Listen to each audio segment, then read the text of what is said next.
Bonsoir à tous. Benoît XVI a commencé sa visite à Chypre qui va durer 3 jours. Dès l'avion, le pape a exprimé sa tristesse et son affliction après l'annonce hier de l'assassinat de Monseigneur Padovese, le président de la conférence épiscopale de Turquie. Mais Benoît XVI a aussi voulu préciser les choses. On l'écoute. Cette ombre, toutefois, n'a rien à voir avec le thème lui-même, avec la réalité de ce voyage. Nous ne devons pas l'attribuer à la Turquie et aux Turcs.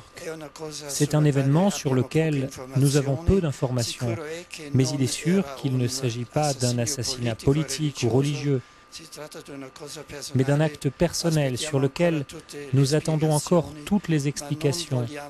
Mais nous ne voulons pas mélanger cet événement tragique avec le dialogue avec l'islam et les enjeux de ce voyage. Pas d'amalgame donc, reste que Benoît XVI arrive dans une région marquée par de nombreuses tensions, particulièrement ces jours derniers après l'arraisonnement par Israël de la flottille destinée à Gaza.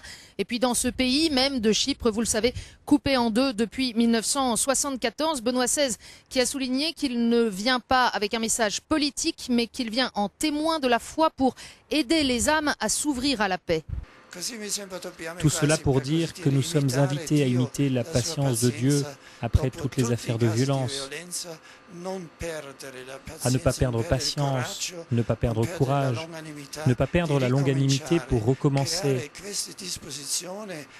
la disposition du cœur à recommencer toujours de nouveau, avec la certitude que nous pouvons aller de l'avant, que nous pouvons parvenir à la paix, que la violence n'est pas la solution, mais la patience du bien.